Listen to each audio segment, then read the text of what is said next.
Boom. That was an MVP we whipped out in one day. We were able to validate the product in less than a week. And from then on, we were able to get interest from investors, build a product, etc. Then at some certain point, I cold outreach is working well. It became a hype, right?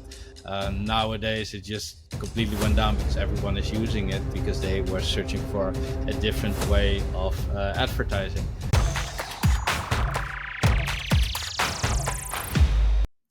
Hey guys, Tim here, and I'm here with Roy Selbach. Roy is a Dutch entrepreneur who's been in Southeast Asia for quite a while now. He recently exited from his startup Yeti, and he's now looking at other opportunities in the crypto space. I know Roy for a long time already. We've been buddies since our time in Manila. And without further ado, Roy, do you mind giving us a quick intro about yourself? Yeah. No, first of all, thanks a lot for coming over here. I've been tracking you for a while as well, and you're also doing pretty well. So props for that. Yeah, for me, I've been a digital entrepreneur for quite some time. I started off as a graphic designer, but at some point I realized it's very hard to break that ceiling. After that, I was learning myself how to do some web development, some SEO, some paid advertisement, and I started working for larger companies. During that time, I always had a feeling like, hey, I want to do something more, right? I want to explore the world. I want to see more. This is also the point that I got like an internship.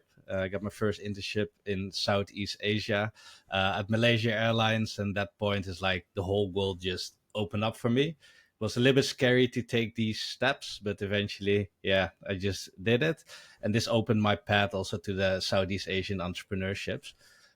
So over here, I started off with a digital agency. I did everything, boutique agency, graphic design, web development, and also paid advertisements. Started helping really large companies like TikTok, the WWF. I think also big consulting firms. It went quite fast. But up some certain point, I realized that it's very, very hard to scale, especially if you're doing boutique. So I had a whiteboard. I wrote down all the things that I didn't like, all the things that I liked, and then at that point I came up with solutions for that. And that's the point that I actually start building .yeti.com, which I actually recently make an exit of. So in a nutshell, a lot of things going on, and yeah. Congrats, man. Congrats. There's not a lot of founders out there who have a successful exit, so that in itself is an achievement. I'm sure you're super proud. And I think you're just like me. When you have an exit, you always think you're going to take a break, and one thing leads to another, and you're working on something else. So tell me a little bit about what you've been up to since the exit. Very curious to hear. Yeah, so basically, indeed, what you say as well, everyone says, oh, Roy, you need to relax a little bit, take some time. But I'm going on a holiday, just 2 weeks or something. At that point is already after a while, I'm like, what am I doing? I want to do something. I'm already going on holiday, finding new things that I can do. So basically, I started off this project as well in the real estate space because that was always like a personal interest for me. It's called CocoVest. It's fractional real estate. For me right now, we're just building a property here in Bangkok, just testing the waters. And besides that, I'm also helping other companies. It's one crypto company as well in the restaking space. It's basically the new layer 2 of staking. Very technical, but yeah. So basically, I'm just navigating through the landscape. And now actually the beautiful thing of making an exit is that you can finally do what you want to do. You don't feel the constraints of money anymore, especially if you're a first starting entrepreneur. Everyone always says yes to everything, right? They want to basically, oh, there's a client that some money comes in. Yes, I'm going to do it. Yes, yes, yes. But in the end, some projects are not fun, cost you a lot of time and energy. And in the end, you basically just end up with being stressed and overloaded. So this is actually the first time in my life, take a deep breath and can actually do the things that I love. And that is the most important thing about entrepreneurship. Yeah, I mean, shout out to CocoVest since I'm a co-founder. Something we're looking into. It's really exciting space, the fractional real estate in Southeast Asia and more specifically in Bangkok or Thailand. Something we'll talk about, I'm sure, in future podcasts once we've, been able to figure it out. You're working in the space. I mean, we just hit all-time highs on Bitcoin, Ethereum, and so on. Where do you see it going in 2024? Do you think this is sustainable? Is this, tied to the ETFs being approved in the US? What's going on exactly? Yeah, that's something that you can never say for sure with crypto, right? I mean, it goes up and down, left and right. It's very very hard to say, and I'm not the one that can point into any kind of direction. But of course, in general, I'm very bullish about the things that might come, whether that's now or in the future. It's a market that is going up for Bitcoin 100K in 2024. You heard it here first. sure. Well, No, it's very I get it. You feasible. can't you can't get involved. It just hit 62K right just now. Do you have it in front of you right now? Do you have the ticker? Is that what's Let going me on? check. Let me check. Yeah, 63. I have the ticket in front of me actually. Oh my God, 63K. Yeah, well, you know what? I'm not that involved anymore, so I try to not watch to not get too much FOMO. So Mm. let's get back to you though. You mentioned kind of your trajectory, how you landed in Southeast Asia. Now you're in Bangkok. You've sort of been all over. You mentioned you were in Malaysia, you've been in Bali, you've been in the Philippines. Now you're in Bangkok. So you've been all over. Tell me what's keeping you in Southeast Asia. I'm sure people who are listening from abroad who are considering coming to Southeast Asia, they're curious. There's obviously this whole hype around Southeast Asia. You've been here long enough to have lived that hype. What's keeping you here? Yeah, yeah. So I can say it very very short. It's the life price quality. It is insane. Like especially a lot of you guys most probably always had a dream to go on holiday here, or they even visit the place and actually saw themselves live over here. But once you get over here, everyone understands we've been over here, everything is much better. Like the thing is, there's so many activities to do over here. Like normally, I remember when I was in the Netherlands or like even in Belgium, the only thing that I did was I just went to work. I came home, I chill, I go sleep, and that's pretty much it. And then one time or two time if I'm lucky. I go then per week. I go out for dinner because it's just too pricey. Also, when you go out for dinner, it is good, but not like wow or something. Over here, it's like anytime, any moment that I want to go eat out, I just say, "Oh, let's eat out," or "Let's do this," or even like the difference is like I go with the plane here, like maybe half an hour or so, and I'm in a beautiful island and over there, I grab the car, I drive for 1.5 hours, and I'm at a half beach with 13 or 14 degrees or something, whatever. So, yeah, if you bring that in Yeah. comparison and the perspective, it's like, yeah, life is too good over here. It's really worth it. I would not say it's for everyone. Like if you're the kind of person that is not very adventurous, then I would actually say like, okay, I can understand that it's not for you. But if you want to explore life, want to live, work, meet interesting people, then yeah, definitely recommend you guys to go over here. So what's hilarious is when I speak to my friends back in Canada about Southeast Asia, they have this. Some of them have traveled here, but it's like the backpacker experience. So they kind of see it as a very developing country where everything is a little bit broken. It's a bit chaotic. They have no idea about like healthcare, or at least the hospitals and the type of Mm. healthcare we can get here. They have no idea how good transportation system, and I'm talking about Bangkok, for example. But like, why do you think there's such an underestimation of Southeast Asia in general from the Western world? It's kind of weird to me. Yeah, let's say the world, right? The world is evolving so fast. So if you take a look at, let's say, like 50 years ago, and we didn't even have cell phone or technology was like very minimal.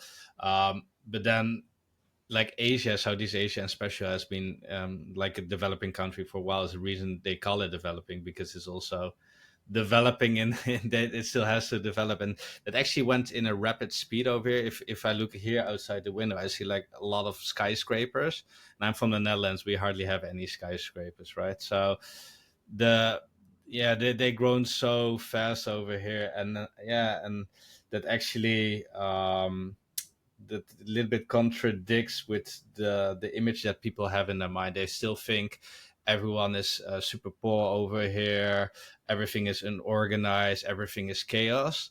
I would say they're in some kind of way right, but the spectrum is completely different. So let's say the poor are very poor and the rich are very rich. But the rich, they get all the facilities and all the things they need.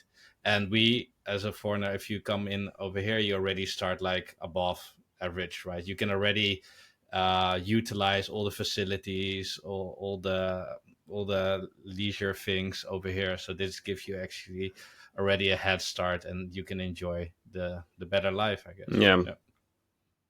Yeah, I guess, one thing that I always think about is that, first of all, Southeast Asia is not a country, right? There's so much diversity in Southeast Asia. Some countries have, better economies than others. You and I have both lived in the Philippines and in Thailand. And when we were in the Philippines, what I noticed is that you talk about the rich versus poor gap, and that one is very, very clear, and there's no in between. But when I look economies at like Thailand, there's a huge middle class, and that kind of enables a lot of amazing stuff, such as in the Philippines, if we wanted to participate in certain sports like tennis or golf, you have to kind of buy to play, and it was very expensive, even though you're in a poor Southeast Asian country. But if you're looking at Thailand and there's a big middle class, so all of these amenities that are geared towards middle class, like playing tennis, doing this activity, like you mentioned, there's hundreds of activities just in Bangkok. Those are all of a sudden very affordable because they're not targeting super rich, wealthy people. They're targeting the middle class, which, as an expat, as a foreigner who's made a bit of money, you fit in that middle to upper middle class, and you're able to afford all these things. So it just makes you think that if you're going to be exploring Southeast Asia, don't consider it as one country. Every country and every economy has something to offer, and you kind of have to evaluate what fits within your lifestyle, what you're trying to achieve, etc. Okay, super cool. And I'm just curious about, another thing is, I'm also an entrepreneur, you're an entrepreneur. Everyone asks, like, what makes a good entrepreneur? And I think there's no secret formula. You mentioned your trajectory to becoming an entrepreneur, and it wasn't like, oh, I'm in university, I want to be a founder. A lot of people do that, No, right? no, But you no, went no. through a long Yeah, trajectory. yeah. So can we expand a bit more on that? And along your path, you mentioned like the ceiling on your income, but was that the only reason you became an entrepreneur? Tell me more. That's a very good question. Yeah, so I don't know what it is, but when I was young, I always had a feeling I want to do more. I was born and raised in like a small city. They call it city, but it's basically 100,000 people in the Netherlands. And I always felt like, oh, I want to get out here. I feel like it's just too small. The opportunities, the activities. I just want to do more, right? So then I started studying somewhere else, and that was the first time like, oh, there's something more. Like Netherlands has more to offer. At that time, also like I did school, but I at the same time I was like hustling already. I was like, what can I do to actually make a little bit more money?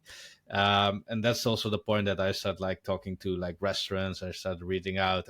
For them, I did some social media marketing, created some websites and all. And at a certain point, I even because I was very specialized in social media marketing. At a certain point, I developed my own app. I went to Upwork. I found like a developer. I don't know, paid like $500 or $1,000, and it was like a lot of money for me at that time. Figured out a product, and then I created my own landing page and everything. It was a product that changes automatically the Facebook cover if a user did an interaction on your Facebook page. At that time, Facebook was the primary channel. Like nowadays, there are many, right? And I remember you had Coca-Cola with that campaign that the name of the person came on the bottle. So Mm. I used that as a Mm-hmm. use case. So every time a user interacted, their name came on the bottle on the cover. I also added features like sweepstakes. You can do a lot of funny stuff. Long story short, sorry, is that I finished the app. I got into contact with one of the leading technology firms of the Netherlands. Coolblue, they're selling a lot of stuff, And I pitched it to them, and they were very excited because they always want to be ahead of the curve. I did my pitch to them, came out with a deal and all, and last minute it busted, right? But um, Mm-hmm. yeah, the thing is, I always tried something extra.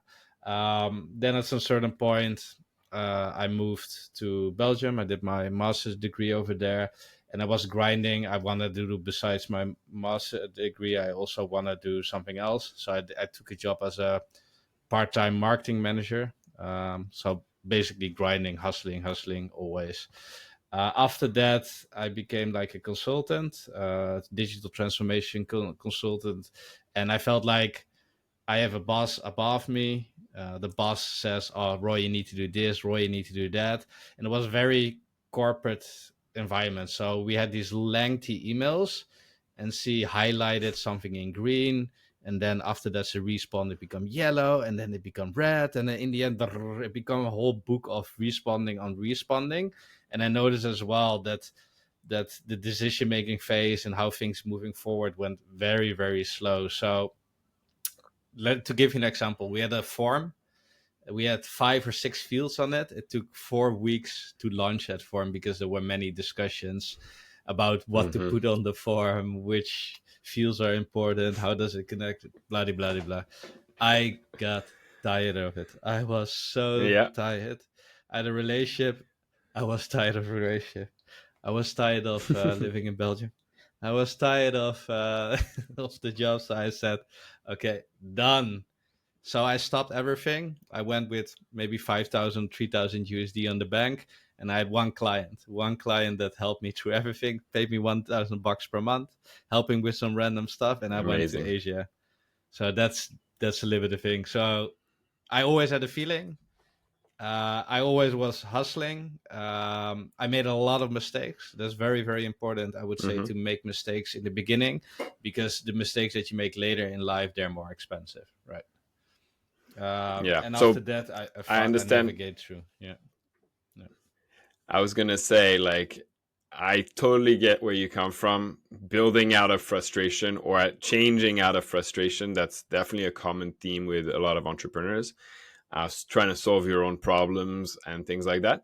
One thing that struck me though in what you were saying is, you mentioned several projects that you had tried and failed, etc. What's funny is that if I look at your LinkedIn, you look at my LinkedIn, we only post the things that worked, right? Okay, I worked on mm, this business for a few years, I sold it, whatever, whatever. We've had these discussions many times where we're going out, we're talking, and we're showing each other like old decks that we had built for a project, etc. How yeah, many skeletons in our closets we have that have actually forged us as entrepreneurs? But it's hilarious that we never mention these in our stories. We're always talking about the successes, things that work. Literally, probably 80% of the stuff we've built never worked. And that's super interesting to me. it's a And it's haunted something that should house. be, yeah, It's exactly. not a closet Haunted anymore. House of Skeleton. But yeah, so super funny that you'd mentioned that. Are there any other haunted, haunted houses of skeletons you've built that you thought would work really well that never made it to the light? Yeah. Now, so my phase as well always as followed. Like I noted down ideas, and it's very funny. I have it on Evernote, like the oldest app ever, and it's still Mm, there. And it's like a big list with like ideas. I feel like, oh my god, what is that, right? Why did I came up with it? And then after that, most time I created like one website or something, because that's the thing that I'm used to, right? Create one website, and then in the end, it's not doing anything. But it's good that you mentioned like I still believe like, and most of the time people think like, oh, this idea is gonna bring a lot of money and all. I think 80% is execution, execution, execution, execution. If you work really long on a bad idea, you can hmm still earn money. But if you work very Fair short enough. on a good idea, then you will never earn money, or the chance is very low. Yep. Right? Unless you're in crypto or AI and you just raise a ton of money and rug pull. That's beyond the point. Yeah. Something that you mentioned that I'm really interested in, because I'm also in growth hacking, you're in growth hacking. You mentioned that you have these ideas and you'll just build a website.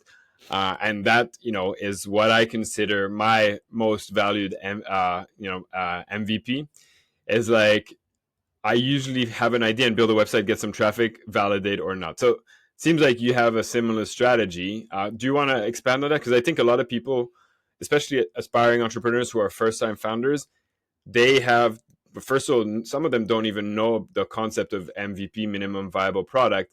But for those who do, they still kind of think, oh, I have to build an app. I have to have all these features to make sure that someone will want to use it. Tell me about your vision on MVPs. What is it? I think that's the most important thing ever. Like a lot of people, they just build out the whole thing. And I just saw recently an image as well. I will share it to you later. It's basically people want to go to perfection.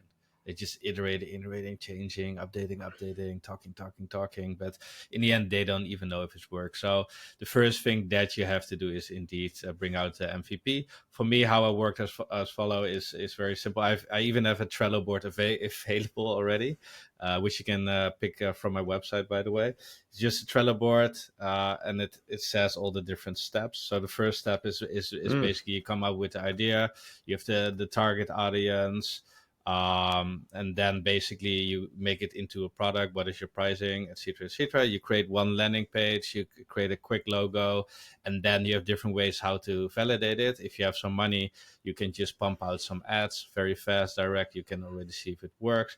If you don't have money, then for example, you just hustle around, right? So you ask your friends, families, you share in Facebook groups, other things like that. And if you have medium money, then you can even do a cold outreach or if you more focus to B2B.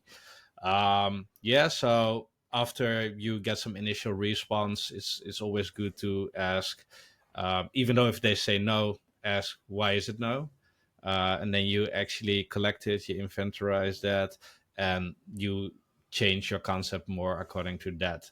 Then at that phase, you can do basically within 1 month. You should not take more time, because the more time you take, the more time you can waste. So I would say in 1 month, for me personally, should already have everything up and running. But mostly if it's a service or a digital product, of course. If you're building a restaurant, yeah, then I understand that that's not really as Yeah, yeah. easy. We're talking about digital companies here, so I agree with you. You mentioned building a landing pages, and for a lot of people, they'll say, "Sure, but what goes on my landing page?" I'll give you an example of how I used a very basic MVP to validate my last company, TendoPay. So TendoPay at that point was a buy now pay later company. You know about it. And in order for us to validate it, what I came up with was create a landing page for a fake e-commerce website. And what we wanted to validate was, are people willing to give out a lot of personal information, go through a whole underwriting process in order to be able to buy a product on Mm. installments, right? So we created this fake e-commerce landing page on WooCommerce. It was for a pair of sneakers because in the Philippines people are big sneakerheads. So I thought, let's go with that product. Yeah. It was a few $100s, so significant amount of money for the Philippines. And on that product, you could buy it now or you could buy on installment, and we had the price of the installments there. When you clicked on it, it was a basic type form, and we went with the free Mm. type form plan at the time. You could Yeah. get, I think, 50 responses or whatever. The type form would ask probably 8 to 10 questions, quite in depth, right? It was like your name, information, how much do you make, where do you work, etc., etc. And at the end of that, you just get a form saying, "Hey, okay, we've received your information. We'll get back to you once you're approved." Very basic. And then we threw some Mm. marketing money on Facebook to sneakerheads in the Philippines. We got thousands and thousands of requests, and our cost of acquisition was super low just to get these. And we realized out of 100 people that would show up, 80% would click on the buy on installments. Big validation that people would rather buy on Mm. installment. And out of that 80%, probably more than half finished the whole application process. So we were like, okay, clearly people like to buy things on installments and they're willing to give us all this information in order to get approved. Boom. That was an MVP we whipped out in one day. We were able to validate the product in less than a week. And from then on, we were able to get interest from investors, build a product, etc. So that in mind, what are some interesting MVP landing pages that you've been able to create, and how did they perform? I think audience is really curious on specifics on how to do things. Guys, rewind. and play that section again because that's golden information. I was curious if you had your own example that you had used in the past that worked well, and you can just talk about that as a story. I think it makes more sense. Okay. Yeah, so basically what I've done as well, like in the past, like how I started Dogetti as well, was basically I created one single landing page and I made it like unlimited graphic design for one flat fee per month. I said like save around 30% on your cost. I made it more or less like also like a lead form that time. People can click on it and they can show the interest, and then after that we onboarded them on like a bootstrap platform, which I basically build a little bit together with a lot of plugins. So what really helped for me in this kind of way, if you want to look at the anatomy of a landing page, is like the hero slider. On top you have like a converting tagline, a subtitle. You have like two call to action buttons. One is more for requesting more information, let's say view pricing, get quote, and the other one is more a direct one, so like buy now, book now a meeting, etc. Then under that, what I always do, I give some supporting information. Let's say like thousands of people already done it. One step lower, I add credibility logos to really show that you're a credible brand, that you work with a lot. If you don't have that, that's also fine. Maybe you can add in some platforms or some other things which are interesting, or technologies that people know. Then one section below, most time I add an about us text. So this is a text that explains who you are or what you do. Keep it short. Pictures work really well. Humans, right? Humans like still like to do business with humans. Then you go a little bit below, you have the USPs. Based on that one, you can say like, oh, 3 times faster, 30% cheaper, more convenient, whatever you want. Then after that, you add case studies or testimonials, and then from there on, you can decide a little bit of the things you have, maybe animation or something, and then finally a call to action. This is like the most common way, I would say, and it is most practiced for any kind of business. What always helps is that you read the story from A till Z. So basically, you need to see it as a book, right? You don't start with the end. You Hmm. need to guide them through something. Um, and then in the end, you need to have a call to action.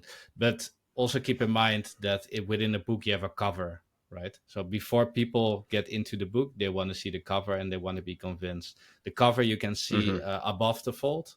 And this is basically the place where most of the things happen. But if they're really interested, let's discover more what's going on, right? Yeah. Okay. Yeah, I like it. I mean, I'm always a fan. Whenever I find a landing page that I think, well, they convince me to read a little bit deeper, I always save them in like a bookmark, and I always get interested in what's new. Speaking of what's new, I mean, you're a growth hacker that's really in your core. Can you tell me about some interesting trends you've seen in growth hacking lately, like things that work really well, things that, people might not be aware of, some gold? Some gold, boy, that's a difficult question. It's a good question. I feel like nowadays, to be honest, there are not a lot of new ways. It's more like you have a lot of channels. The most important thing is find within these channels different way. Let's say like a few years ago, just meta ads, lead forms was really working well. Now, after the privacy laws and everything updated, then you just select one broad audience and you only focus on conversion because you cannot segment as much as you can do anymore. Then at some certain point, I like, cold outreach is working well, became a hype, right? Nowadays, it just completely went down because everyone is using it because they were searching for a different way of advertising. So I would say it's very very hard to say what's works specifically because it really depends. I think it's better to take a look at the industry.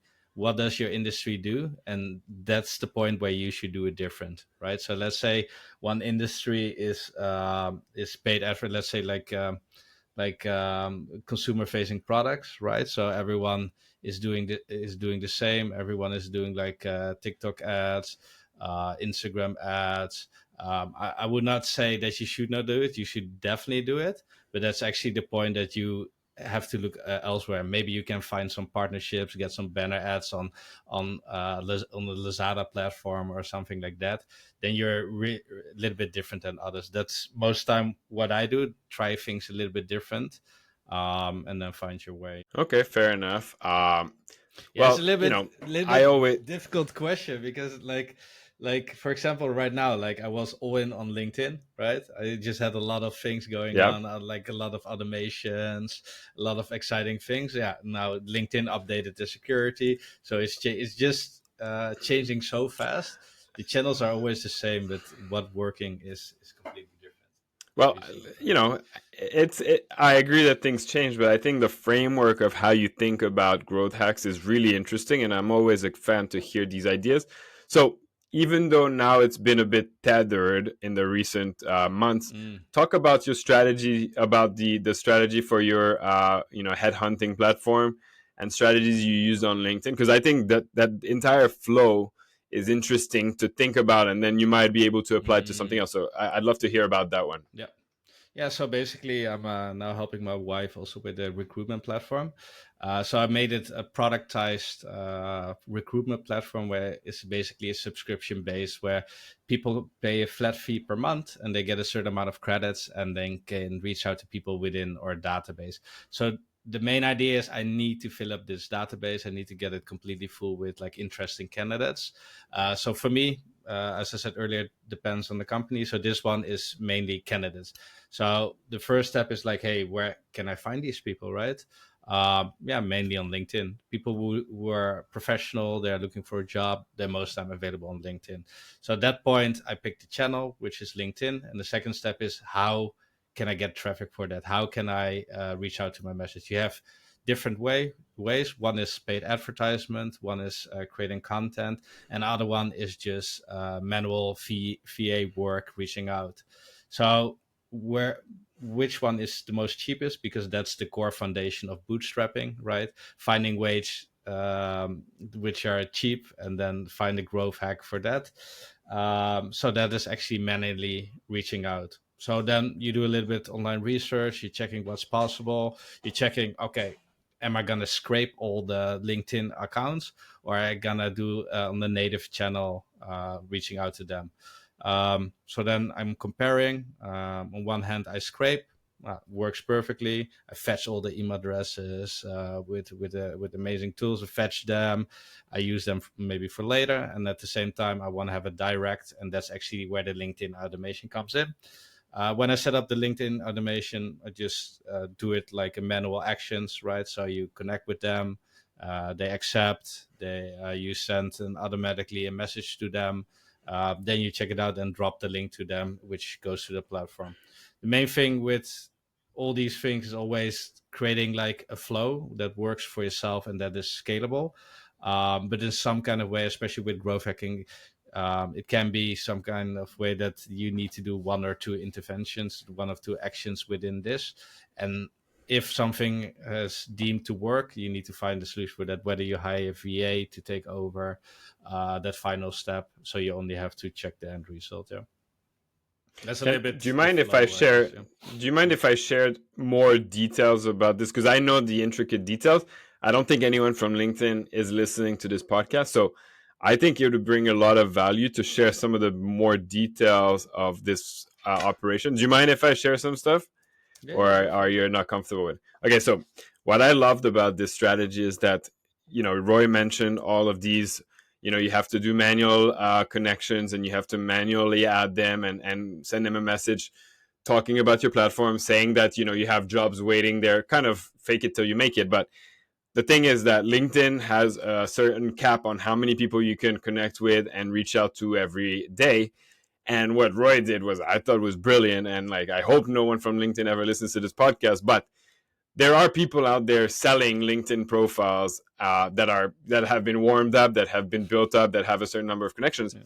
And what you do is you just buy dozens of these LinkedIn profiles, use a platform like Closely or Meet Alfred where you can connect all your LinkedIn profiles, handle them in one place, and then build automation. So all of these LinkedIn bots essentially will be connecting with your ICP or across the world. sending these requests. So you're able to scale it indefinitely. Mm. Now, LinkedIn has been cracking down on this, and unfortunately, all of these bots have been sort of canceled or closed the accounts. But for a while, this was working really well, and you were able to build quite a crazy momentum on the platform. You know, hundreds of applicants creating their Yeah. profile on the platform, etc. So I just love this idea. I think it's a fantastic way to growth hack, and that's why I wanted to mention it during this podcast. Yeah. And it just kind of builds a framework of how you have to think about things, like step out of the box. And it's this is completely outside the box. It, you know, I think it's great. So thanks for allowing me to share it. I Yeah. think it brings a lot of value. Yeah. So So another example, what I do is as well, like, let's say you have restaurants, right? So I was also working for like a restaurant app, and they need to reach out to all these restaurants. So what they did, they just went to Google and they just type restaurant, and then they just click, and then they just call, and it's like, oh God, like that's a lot of work. How are you going to do that, right? So then again, then I just get into GitHub, and I find all these geeky development stuff, and I check what is available, and then I find like a Google Map scraping tool, for example, and that you can run it locally. But after that, I also found a website. I found like a Chrome extension, so there were Phantom a lot of Buster. yeah, Phantom Bus is okay, but it's too slow or something, and sometimes it Mm-hmm. stops. So what I most Phantom Bus is, by the way, an all round tool for basically everything. That's what it is with scraping from the web. I used it before, but not a big fan. So it's more better to find tools which are always specialized in one thing. If you want to become Mm-hmm. all in one solution, most time is not there. So I just try to pick up different tools from different things, right? Found a tool, just scraped everything off, warmed up my emails, blast out, phone, blah, blah, blah, blah, blah, and they phone you. This is now the other way, the phone calls coming in. So at that point, yeah, it's always find a new way how to do things which are very repetitive, very costly, and not very effective, right? That is the core from growth hacking. That's exactly it. Actually, I completely agree. Look at how people do it manually and just build an automation around it. That's already a big Yeah. growth hack.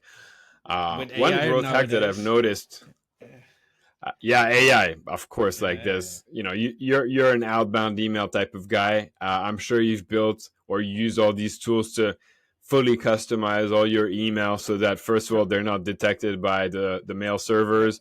The deliverability goes through the roof, and the response rate. Hopefully, that's what I don't like about AI and email campaigns is that because of these tools now the volume of emails that are being sent in outbound has 10-20x, meaning the open rates and the response rate yeah. have been reduced significantly in proportion. So in the end of the day, you get similar results or lower, even though you're sending like crazy volumes. So I don't Yeah. know if you have any thoughts on that. I Yeah, haven't been a so I fan was lately. very excited when ChatGPT had an API. The first thing I did was like I just used it with I think the Google Sheet, and then at some certain stage I had the company name and a company description which I scraped.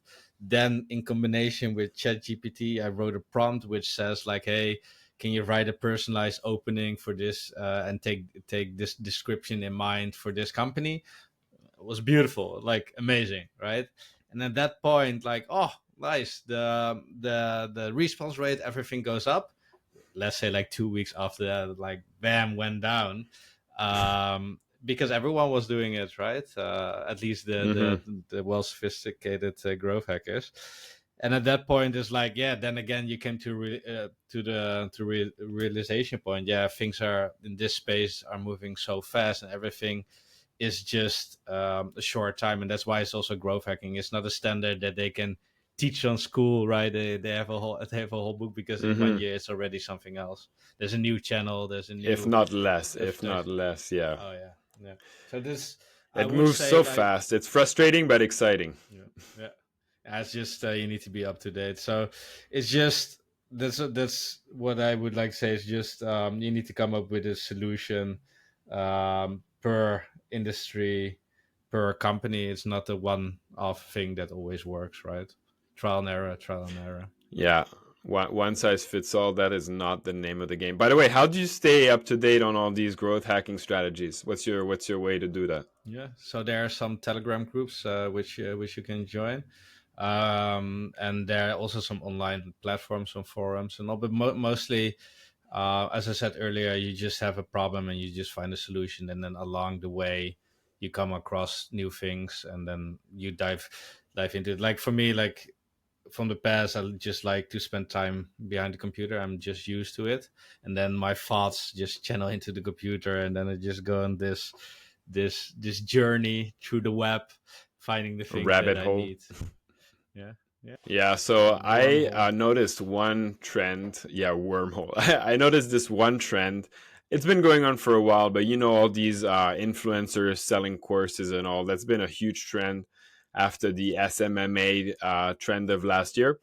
And Okay, one thing I noticed that they've been doing for growth hacking, because their goal is to just get as much traffic to their landing page as possible, and then they convert it. But one thing I never thought about until recently is that they create these podcasts, they create this content, long form on YouTube, and then obviously everyone turns it to short. Like this podcast will eventually turn into shorts, right?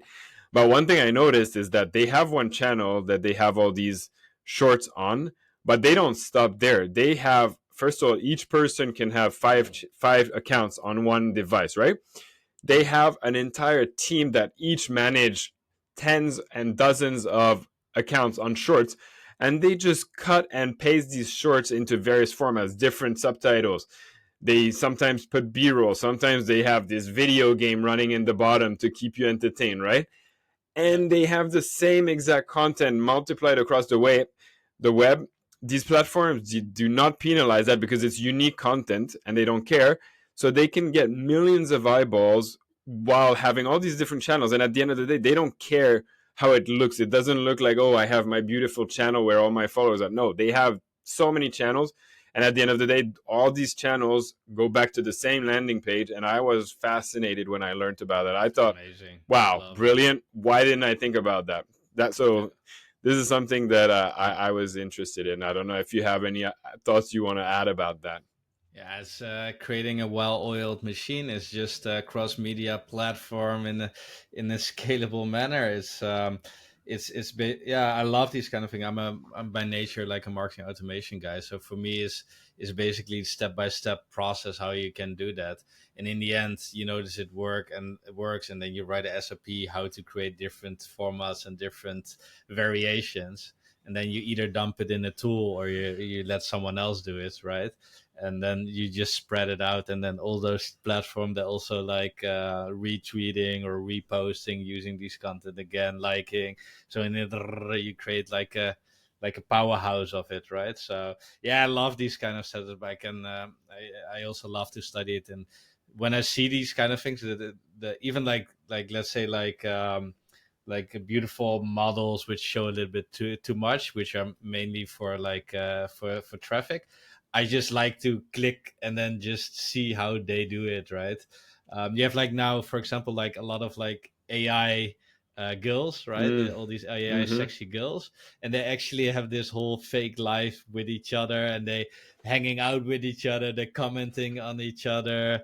They say, "Oh, I'm with my friend," and they have another account and this account, and the only thing that matters of that profile is that one link on the top of the profile. And but they, yeah, and it's How are they brilliant how they monetizing? sell What are it. they selling? Yeah, most time it's iGaming. It goes to Oh, casinos. iGaming. Okay. Yeah, yeah, or like So they point didn't size go as far as betting, to horse create an racing. OnlyFans based on a fake person yet. That's not happening. I think some of them do, of course. Yeah, yeah. Completely fake nudes, etc. Wow, that's crazy. Actually, like speaking of crazy, this is an interesting one. AI personas, I think, is cool. But do you have any random social media trends that you're watching? Like, for example, I know that when I do get caught in the cycle of like scrolling and stuff, there's some random creators that I like to watch. Like one guy is gardening. He's always like landscaping around the house in fast forward. Yeah, And I'm like, why am I watching this guy mowing the yeah. lawn? It's so But it's so satisfying. But like there's peaceful. so Yeah, many yeah. of those. Yeah. No, so I Any see of them that you like? nowadays. funny that you mentioned. Like sometimes in my car, I play this. Like there's like a nice DJ set, like Mm-hmm. minimal, like Mm. techno, not too hard, deep house kind of thing. And they're just cooking at the same time. They're just in the house, like bouncing their head, and then and then you see them slicing some tomatoes, and it's just the vibe is just nice, right? I mean, either you have that or you just have nothing, just music. It's Mm-hmm. just a background thing. It just gives kind of vibe. So it's a trend that I see nowadays a lot. Making nowadays recording nowadays things and putting it online, which if you think in all honesty, is not a good trend. That means that we're slowly moving to becoming more digital, and everyone is already like with their nose in their phones, right? Um, nowadays, I Mm-hmm. think most important thing is content is king. Content is king, and it's becoming more and more like that's basically where the money is, and that's something that people also slowly start to realize. Like for example, like I don't open TikTok because for me TikTok is just is it's too good, too addicting. I'm not saying the content is good, but very Mm-hmm. addicting. Once you open it up and Yep. you start scrolling, and then it's like, what did I watch? Oh my god. I just watched someone bounce with a ball with colorful colors with crazy music on it. It doesn't make any sense, right? That's Yep. why I'm also a fan about Joey B Tunes. I don't know if you know him. You should check this guy. No. He's making like satire about the new culture of TikTok, right? Um, so Mm. yeah, I would say the current trend where the world is moving to. I'm not a big fan of it, but yeah, it's something that I believe we cannot really stop because computers and digital is so well integrated within our lives, right? Like we check what you have in your pocket. This device, right?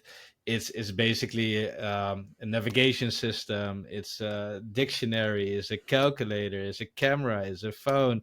It's everything all in once, and you have it with you all the time. But it's never forget. It's just a tool, and that's how you want to use it. It's all about how you want to Yeah, use it, it's a right? gift and a curse.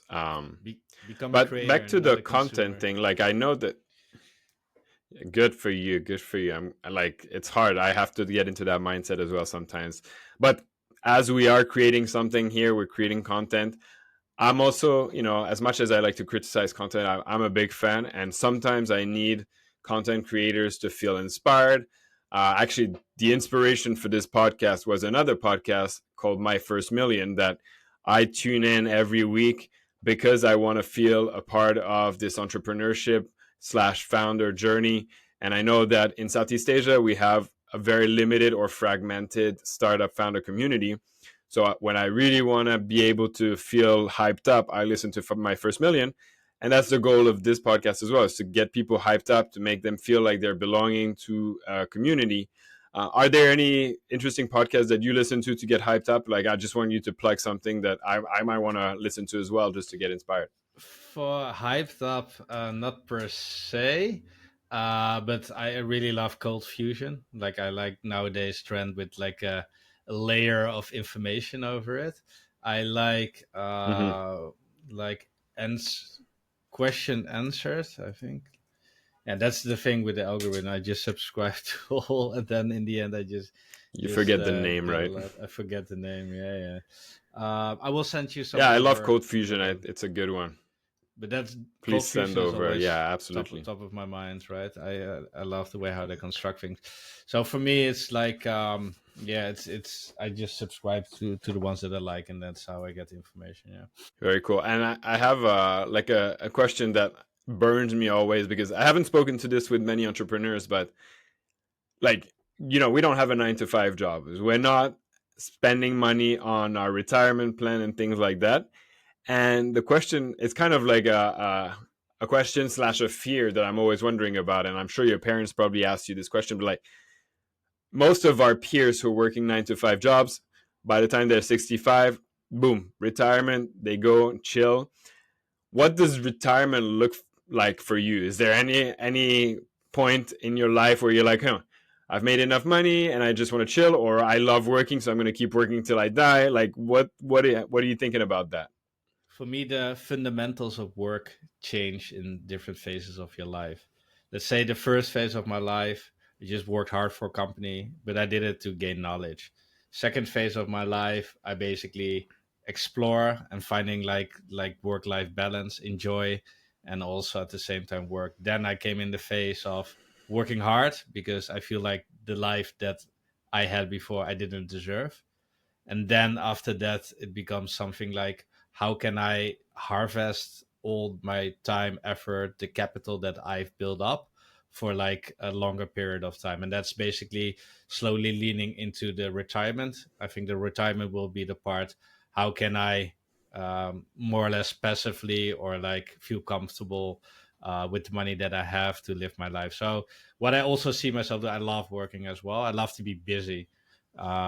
So I said it like many years ago, but it's still top of mind. I would not mind, for example, have like a small hotel, resort, restaurant, or something, and then live on the top of that. And then every day you retired, you come down, you talk a little bit with the guests, chat a little bit, have a coffee, eat a little bit, small chat, and then after that you go up. You manage the people which are there like every hour, and then you go up. Right. That's basically Into for your me, penthouse. yeah, into my my big ass penthouse. Yeah. No, so that's something that I think will suit me because I can be busy. I don't feel pressure. I still earn a little bit of money, and I get to meet people. I don't get to stay inside all the time and then watch television and stare outside the window while my children never come visit me. Oh my god, I hear you on that one. And your plans are to stay in Southeast Asia then, like Thailand, for the foreseeable future? Yep. Yeah. For now, Cool. this is where I need to be and want to be. Amazing. Before we end here, do you have something that you want to shout out to, something you want to plug? For me, is yeah. If you want to have more information about me, see what I've been doing and what up to, and also some tips for entrepreneurs and people who want to travel to Asia, you can check out my website, it's www.royselbach.com. You can also check my social media profiles, add me on LinkedIn, shoot me a message, and I'm happy to answer. Yeah, I hope anyone learned something, and just keep yourself strong. Life is about overcoming struggles. It's never one linear line. After that, even though if things didn't work out, you still learn from that, and you can utilize it in your next venture or your next life progression. All right, take care. Love it. Some words of wisdom in the end. Well, that's the pod. Thanks, Roy, for being here, and catch you on the next one. All right, take care. Thank you.